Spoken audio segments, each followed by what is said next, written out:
In addition, Wttc Isaiah again, and thank you for joining us. The Guam Community College is currently upgrading its systems and campus facilities to provide a much better and high quality education. Take a look.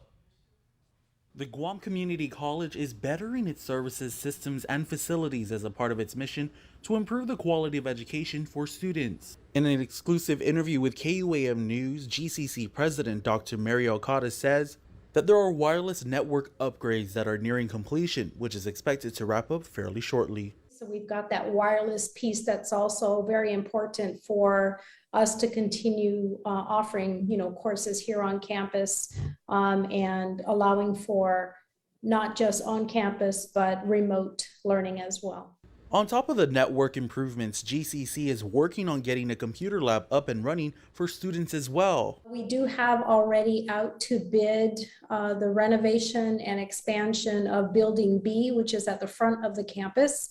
So that will now be a 2-story facility, and on the second floor we will house a student computer lab up there. There is also a student canopy project that is presently being worked on as well, which will be located outside the student center, to provide some overhang to allow for continued outdoor activities to support our students. According to the college's president, they are holding conversations about the facility's master plan. We'll be inviting some folks, some other general stakeholders to comment on the update to our facilities master plan. Dr. Okada also provided an update on the Guam Police Department and GCC's forensic DNA lab, which is scheduled to be completed in February 2022. First off, we have 2 projects that are almost completed, and that being the GPD GCC forensic DNA lab that's nearing completion.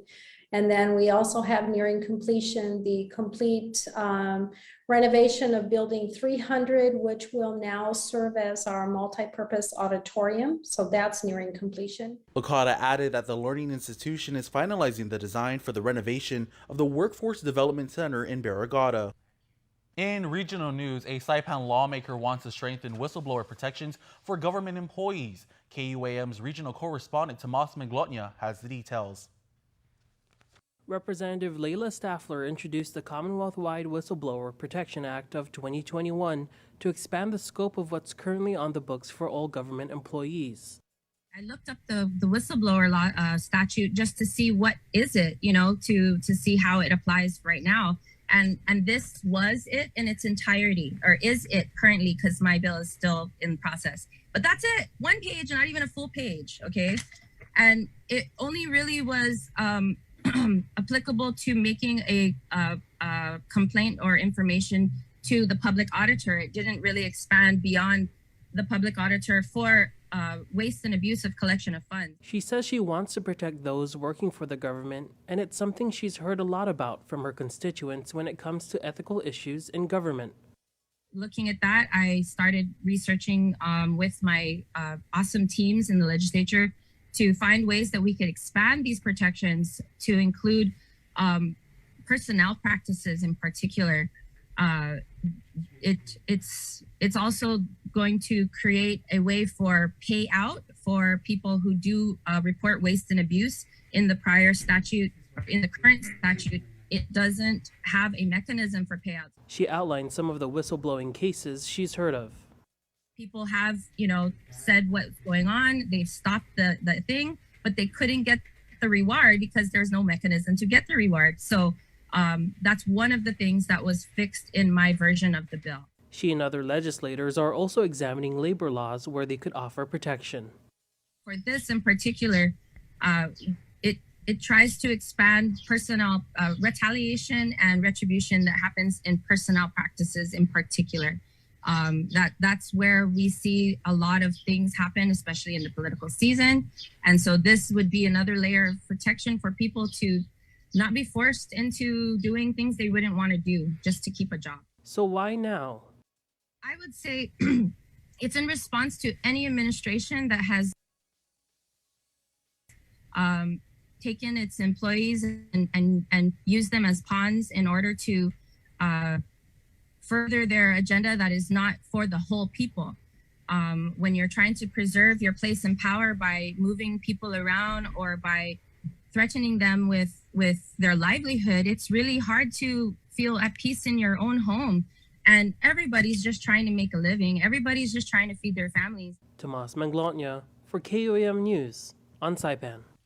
Guam Police Department officers met with a victim at the Mighty McDonald's who reported that 29-year-old FS Forium was threatening to kill someone with a knife at their residence.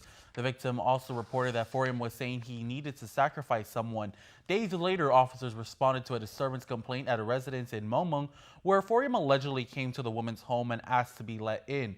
The victim refused, and Forium allegedly said that if she did not open the door, then he would harm her. He then entered the home through a bedroom window.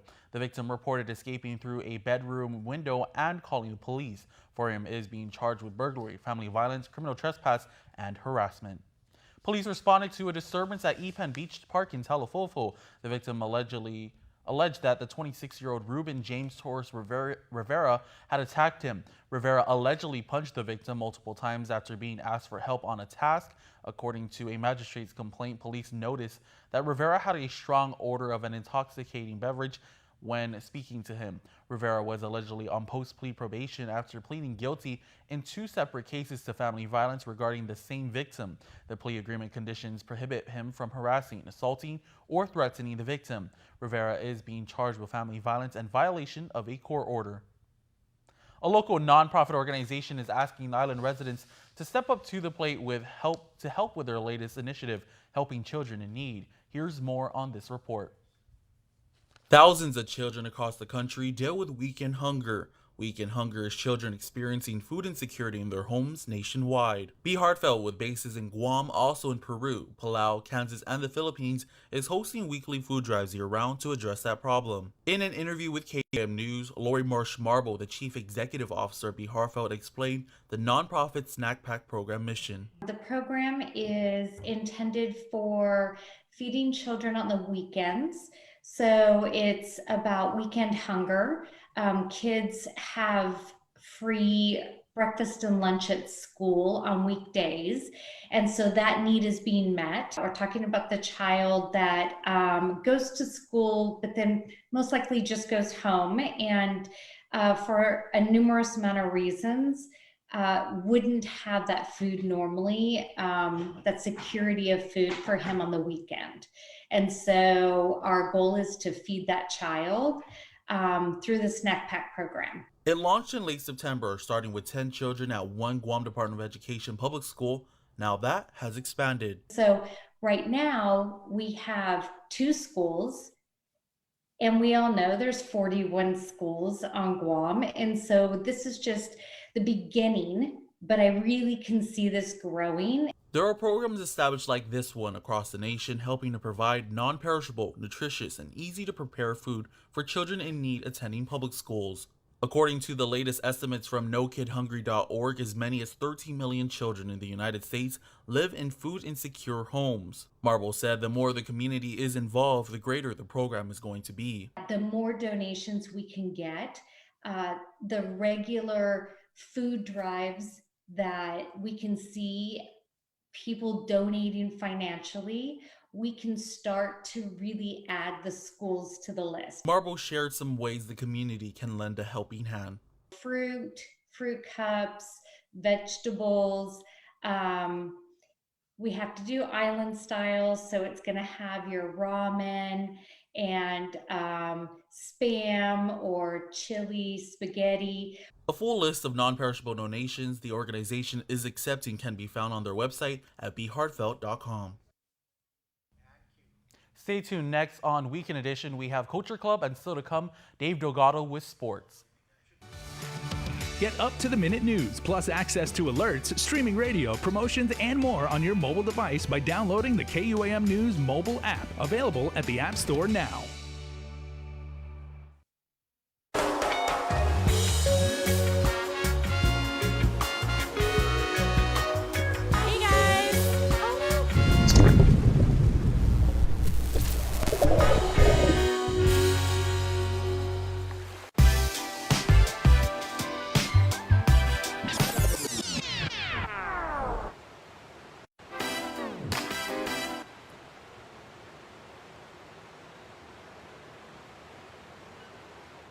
Guam's auto appearance specialist, Elegant Reflections, has been providing the automotive industry with professional detailing and car care products at its highest quality, from complete detailing, full interior detailing, exterior detailing, headlamp restoration, hand washing, seat and carpet shampoo, engine degreasing, undercarriage cleaning, paint sealant, fabric protection, paint oxidation removal, and so much more. Visit us at our new location. Call 646-5555 for an appointment. Elegant Reflections, Guam's auto appearance specialist, over 20 years of experience.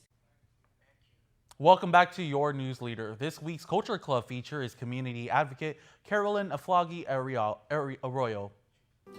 Culture Club, brought to you by Hanem.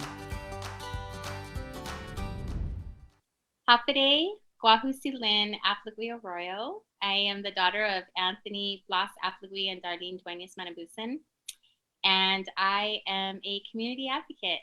I was born and raised in California, in Ohlone Territory, which is also known as the Bay Area, and I am Chamorro, stateside born. I have worked in community advocacy for probably over 30 years now. I think that my advocacy looks different or has looked different, just depending on different moments in my life. But for the most part, I spend my time, and I've committed my time and energy to really focus on Indigenous rights issues and bringing visibility to Native Pacific Islanders here in the diaspora, and more specifically, making sure that Chamorro voices are also being represented.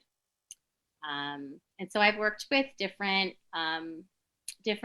student groups over the last 30 years, whether that's on university campuses, high schools, just to bring access to education. And also I've worked around issues around climate justice and protecting sacred sites. As I mentioned earlier, I do live on Ohlone Territory, so it's helped me to really understand other Indigenous communities and what they're fighting for as well. And there's a lot of parallels to our histories, and so I've just found that, especially living here in the Bay Area and being around so many other Indigenous communities, that we really work collectively and support each other in our efforts for different, issues around social justice. I've also, helped to just organize different Pacific Island events in support of like Pacific Island arts or education. And I just really try to find ways to support our community.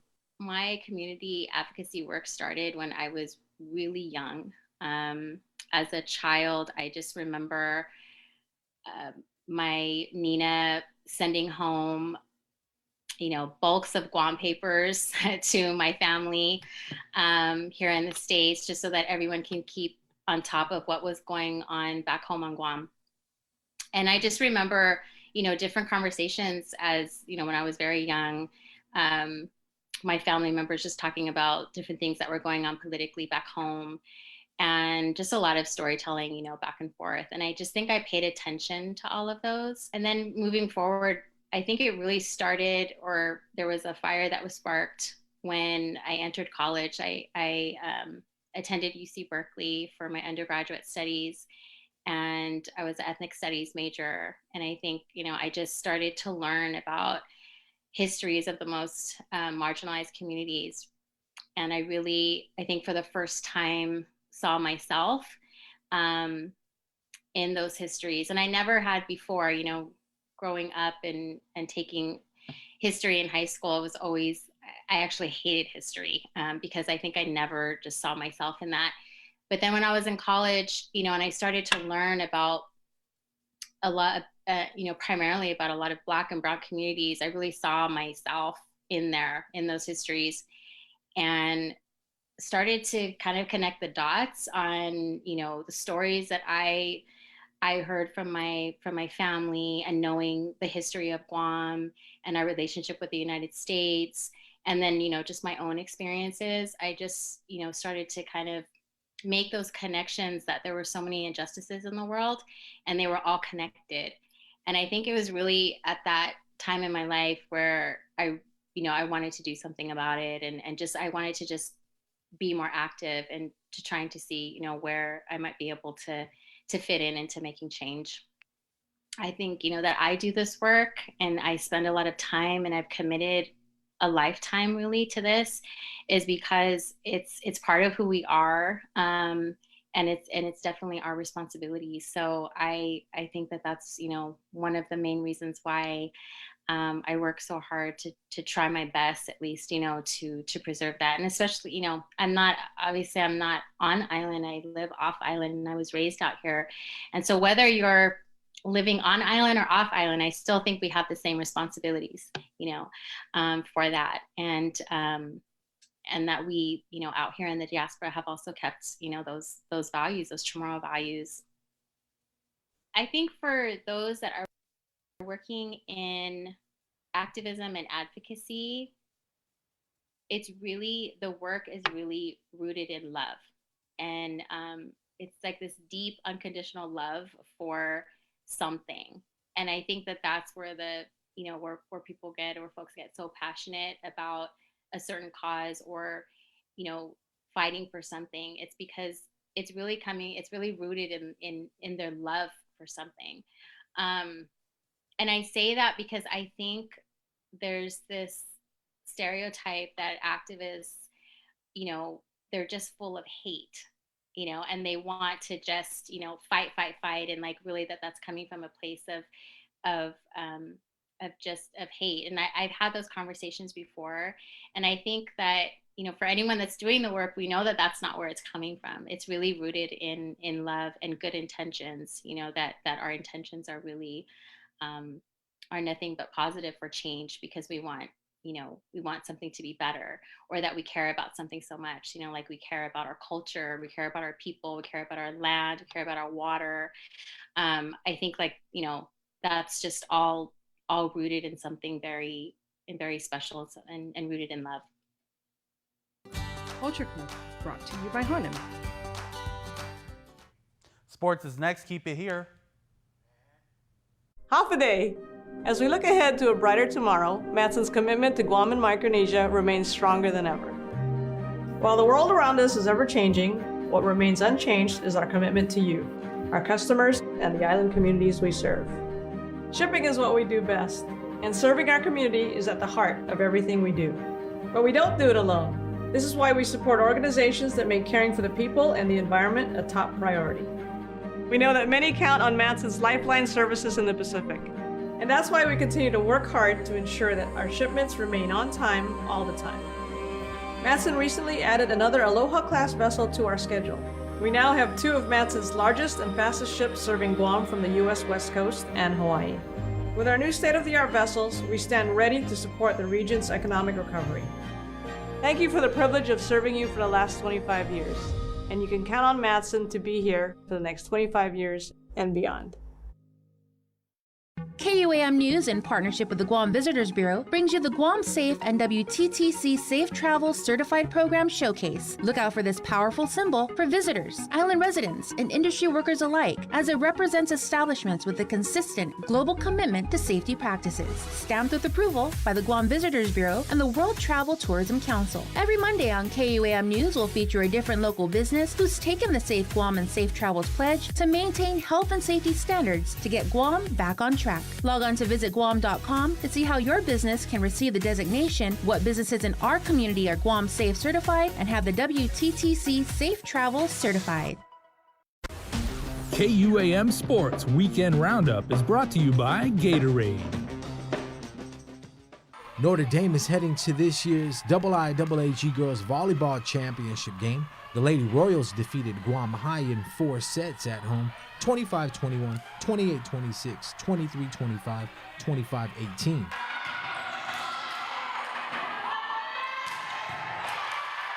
Our serves, we took advantage because that's like the one time we all have the ball to ourselves. So serve hard or go home. After a 10-10 tie in the first set, Andy was able to take the lead and hold on to it. The home team ended the set after a late run. Serving errors midway through the second set cost Guam High to give up their lead. Cameron Thompson and Amani Washington rallied to put their team up 24-22. Notre Dame scored 2 straight to even the set at 24. Another Panthers serving error evened the score at 26.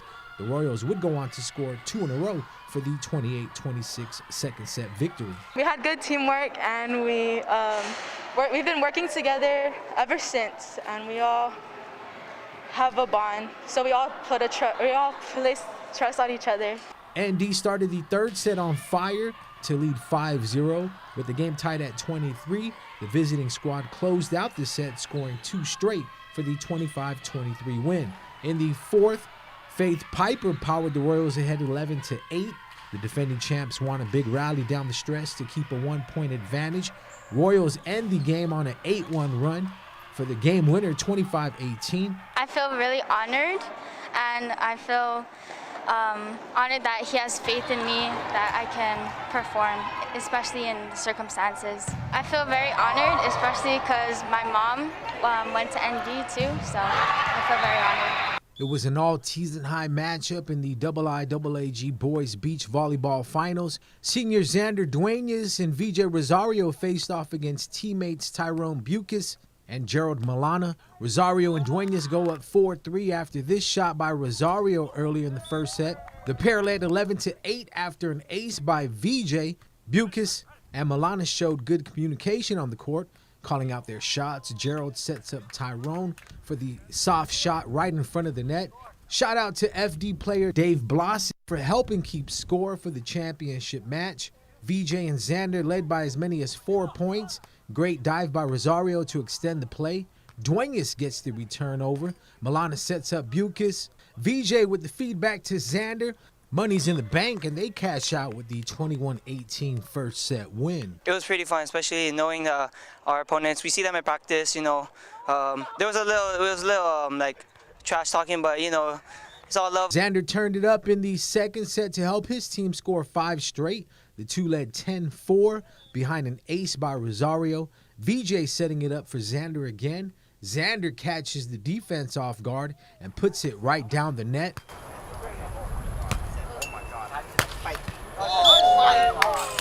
This is friends against friends, and it was more about fun. Who had the most fun in this game? You know, throughout the whole season, Gerald and Tyrone were always kicking our butts. You know, they would lose against them, and at the end of the season, it finally shows how much work we put in. The Academy Cougars are heading back to the IIAAG Girls Volleyball title game. The Cougars beat the St. John's Knights 25-20, 18-25, 25-19, 25-18 for a chance to defend their title. We were 5th place, and we knew that we could take advantage of it because no one would expect us to play hard. And I know that we can do this, and I just have to believe in my team and just trust each other and play with our heart. Academy player Gabriela Mata helped keep the Cougars ahead after getting her shot to fall in bounds. Academy went up by 4 points behind an ace from Hinengi St. Nicholas for the 23-19 lead. Academy went on to take the first set 25-20. The match had several exciting rallies, with each team winning their fair share of exchanges. St. John's Kaya Malakuti came through for her team as the Knights won the second set 25-18. The Cougars started the third set with 3 straight scores, followed by a big rally that went their way for the 4-0 lead.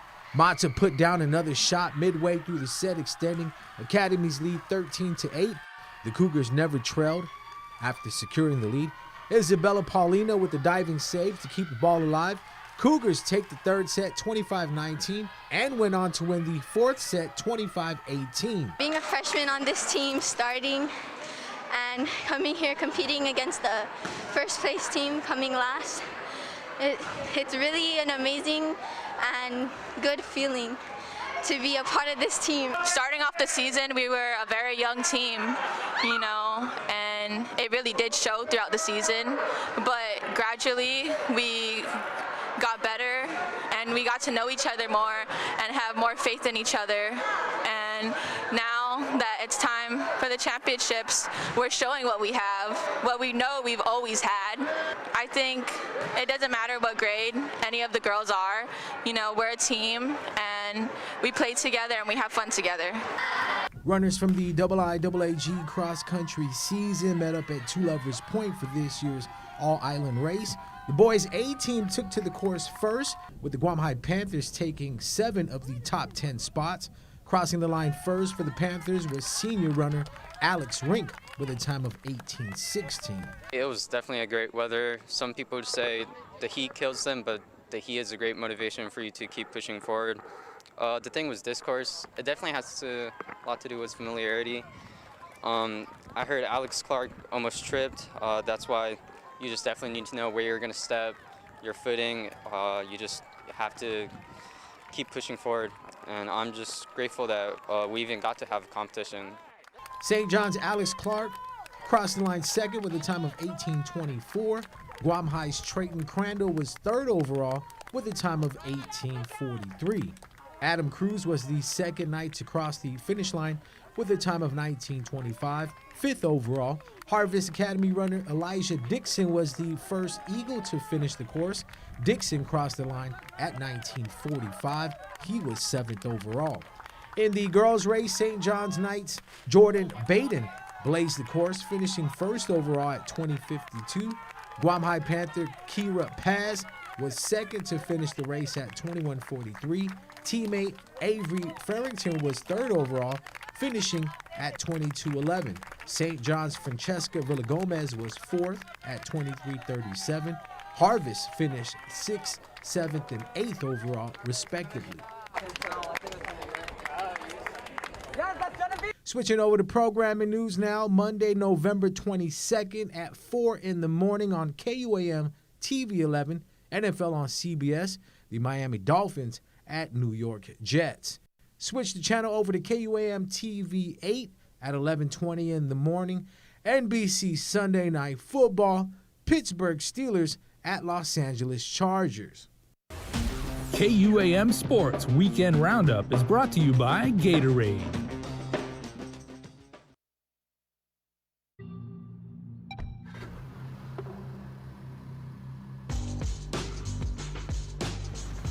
There will come a time when people talk about how Hyundai makes the best car on the road.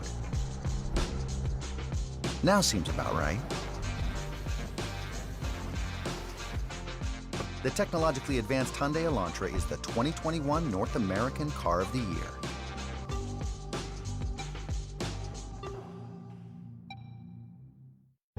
Our family was recently challenged with a difficult medical condition where my son needed a liver transplant.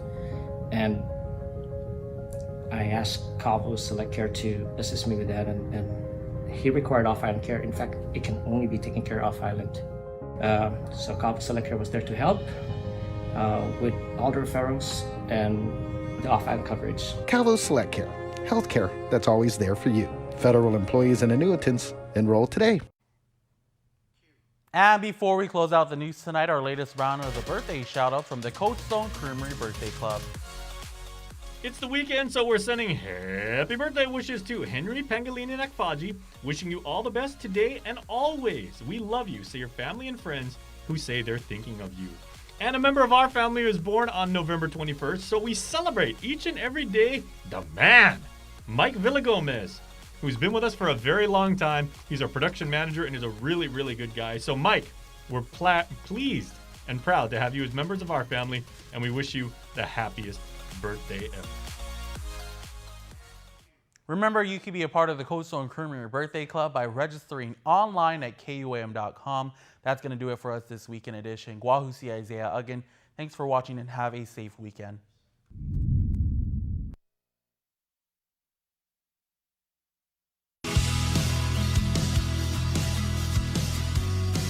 Beyond Our Borders is brought to you by